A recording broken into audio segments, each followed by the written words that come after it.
much. Now, for those of you that know me, you know that I probably like to talk quite a bit. And when Harry sent me the list of things to cover, I realised it would probably take me quite a few hours to do it. I've managed to kind of sit down to about 20 minutes, so I'll try and rush through things. So really, it started off a bit about my journey. So this is me. You were talking about embarrassing photos just that last one. So I was born with my disability. So I'm a double below leg amputee. So I've got no feet or ankles, and I've got congenital deformities to my hands. So I've got two things on each hand. And I realised pretty much at a young age that sport was an ideal platform for me to show that my disability didn't need to define me, didn't need to hold me back, and I could sort of just go on and do things and show people what I was as capable of achieving. And for me, as I then progressed through life, I realised that I just really wanted to be involved in sport and physical activity, whether that was playing. And I think my parents must have loved me, because every half term, every holiday, I was off doing activity camps and trying out different sports and things. So they never actually got to see me, which was obviously quite good, for them anyway.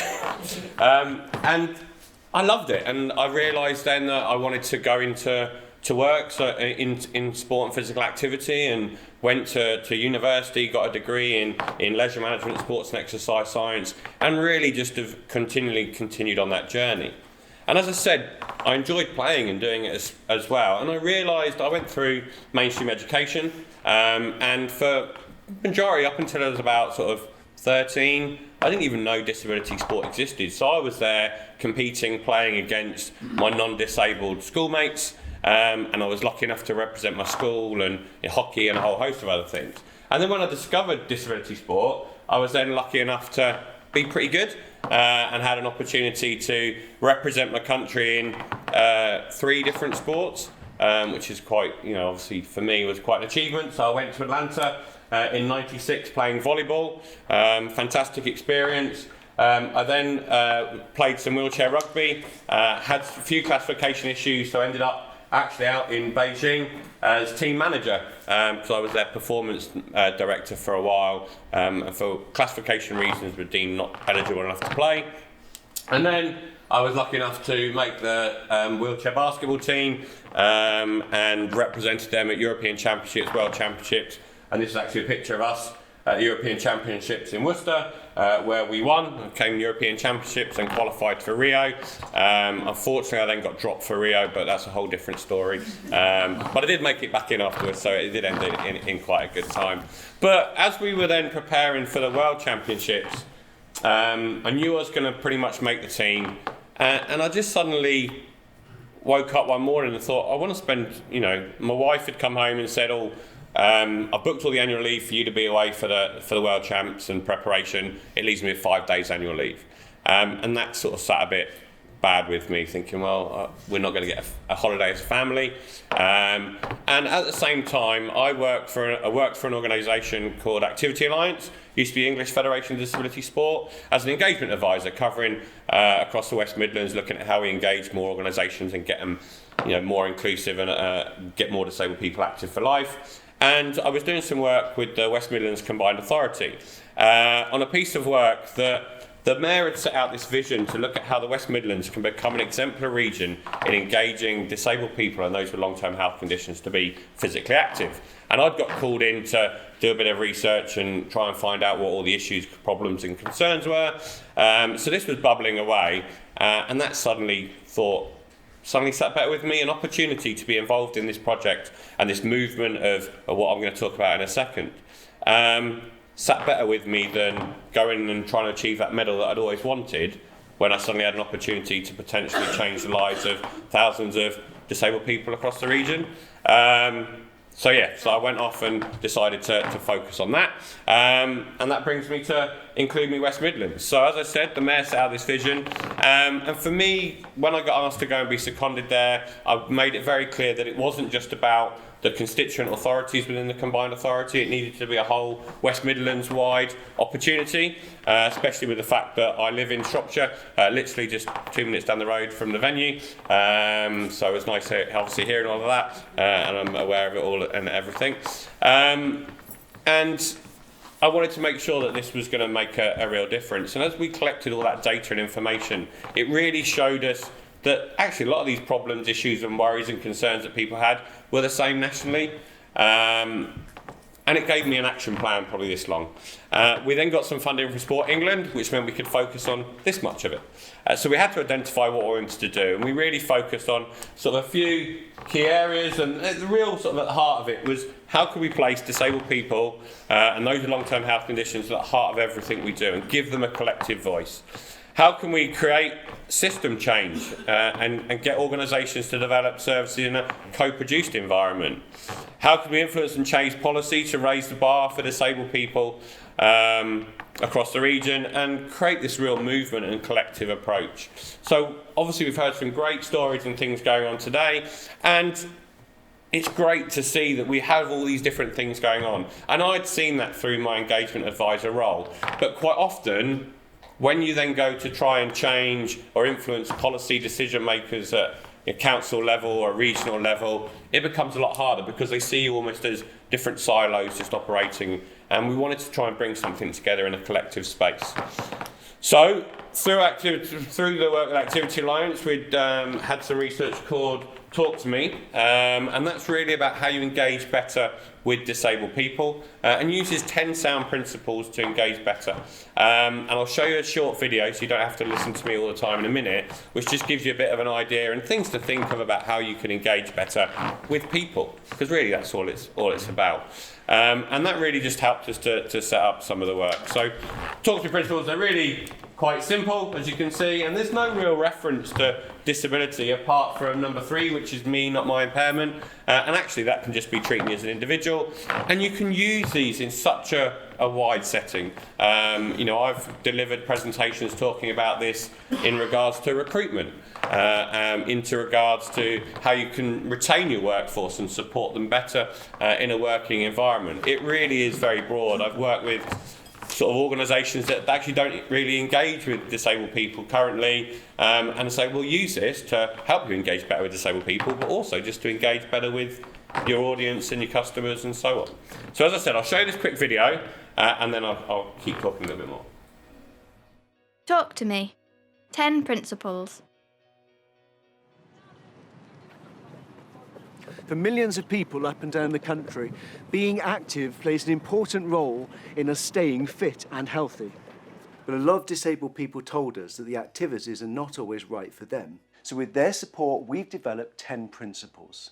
These can help sport providers to deliver more appealing and inclusive opportunities for disabled people. So my friend Gordon can go from here to here. Principle 1, my channels. Like most people, I use social media and keep an eye on local groups, and I always flick to the local paper.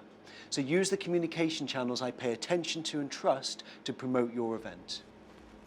Principle 2, my locality.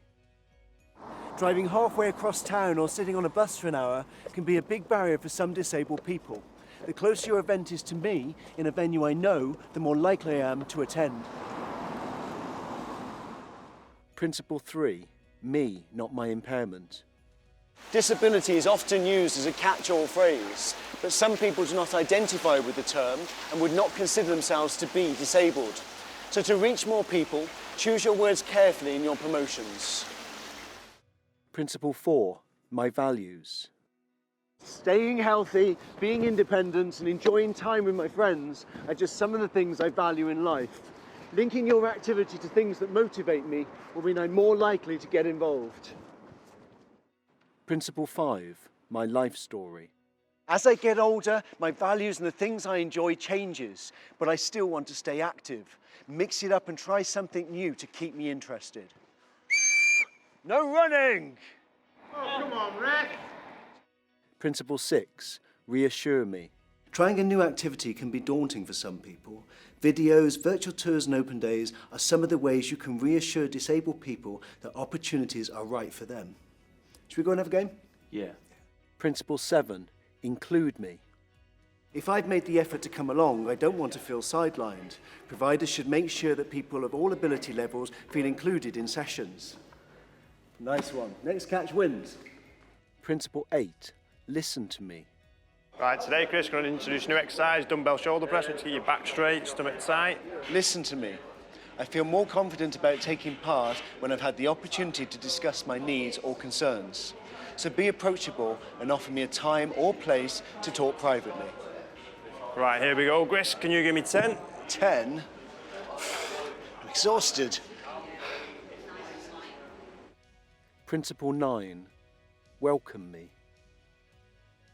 You only get one chance at a first impression. A bad experience is hard to forget. So help me enjoy my time and you'll probably see me again. As we come into the next stretch, we're going to welcome Chris. Hi, Chris. Hi, Chris. Principle 10. Show me. Nothing beats first-hand experience, so engage with disabled people already taking part in your activity to help them spread the word and promote it. These 10 principles are just the beginning, and you're probably doing some of these already. By embedding these into your work, disabled people will have access to more appealing and inclusive opportunities. Find out more about the 10 principles, visit www.activityalliance.org.uk. So hopefully, looking at those, you'll see that actually they're just really good principles, and as the video says, you may already be doing some of those. And that was very much what we wanted to get to with Include Me, was that we know there are organisations out there. Some are doing a lot of it already. Some are doing some aren't. Haven't really thought about it or considered how they can make their opportunities more inclusive. And we really wanted to start to create a movement by bringing organisations together. So, as part of one of the sort of 5 outcomes of Include Me was that we set up this supporters network. So it's looking at how we can get as many organisations as we can signed up to be a supporter. Using the 10 principles, so what we do is we get organisations to have a look through those. We give them some questions to stimulate their thoughts on how they can engage better, maybe think of things they haven't really considered. One that comes out quite a lot is around that, my channels, is that communication is actually, we don't know, how to put our various different messages across to the right audience through the right channels. Maybe it's some little practical hints and tips. For example, obviously, I know we've got all the Twitter handles up there today, and I'm sure you've all been sort of taking photos and posting them, but then how many of you have added descriptive text to your images when you've posted that image? And it's really easy to set up on your phone. If any of you want to know how to do that, I can show you that later. I'm here all day. It's those sorts of things that maybe just getting people to think about what they might want to do. And then really it's just a case of saying, yeah, we'll do that. But they'll then start to make those changes and we'll work with them, give them resources, ideas, training, etc. But also, equal to that, we wanted to place disabled people at the heart of the conversation. So we want that organisation to be able to say, look, we're maybe not the best, we're not necessarily going to get it all right all the time, but we want to listen, we want to learn. So if you have a bad experience, you come to us and say, look, you know what, say for example, you say, you know what, today wasn't great, but if you'd done this and this for me, it would have made it a lot better. And then you could go away, look into how you could make that better. And it might be that you can do that, and it's brilliant. You can go, excellent, I've had a look, yes, we've done it, brilliant. Or it might be you go, we've tried, but actually, because of the building, because of finance, because of whatever, we can't do it. But let's work together. Let's look at what we can do. And it starts to build that relationship. It starts to help working with those disabled individuals to eventually start to co-produce opportunities and really start, instead of designing for disabled people, is designing with disabled people. We know there are people then that maybe won't have the confidence to do that. So alongside that, we're developing a citizens network, and we're working with Disability Rights UK. At the moment, we've commissioned them to help develop and shape it. We know there's a great number of fantastic collaborative organisations and parent carer groups and forums that we've all been talking about today.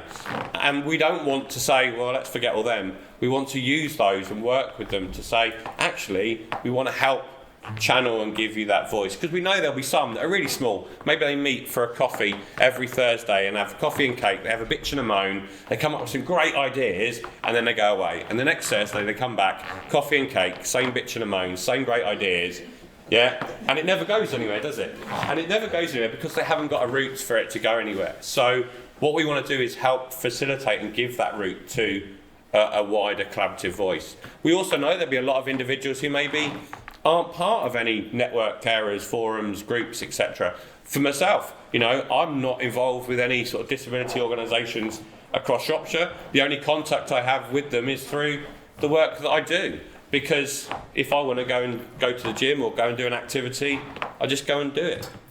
Because I don't need any additional services or support. And we want to make sure we're capturing those voices as well. We also want to make sure we're capturing the voices of maybe those individuals who are more socially isolated, you know, and are just focused on wanting to get out of their house maybe once a week. So it's how we capture that, how we then develop maybe an overarching group that have the ability to step away from their own impairment, their own lived experience, take on the views of that collective, and then be able to go into local authorities, be able to go into, you know, regional structures and say, if you want to achieve this, you need to consider changing this policy. You need to consider this behaviour, this attitude, this approach. So hopefully it will give us a more collective voice. And that's important that we can bring that with organisations and with disabled people together.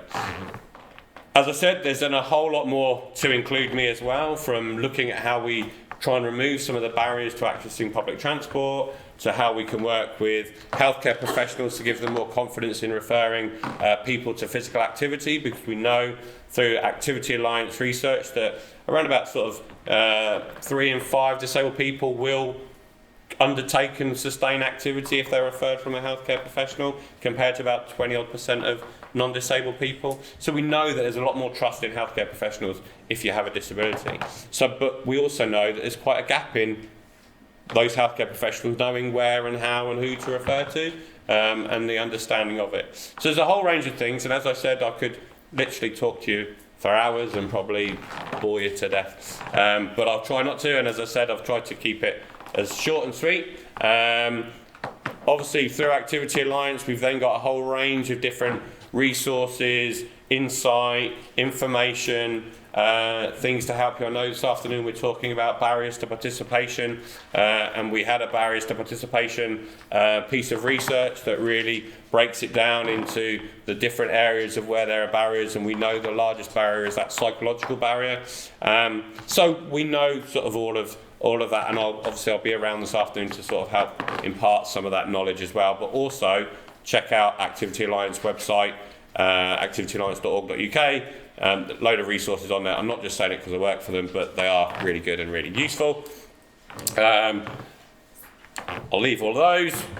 That's my email there. If any of you want to get in contact with me to look at how you can sign up to be an Include Me supporter. And thank you very much.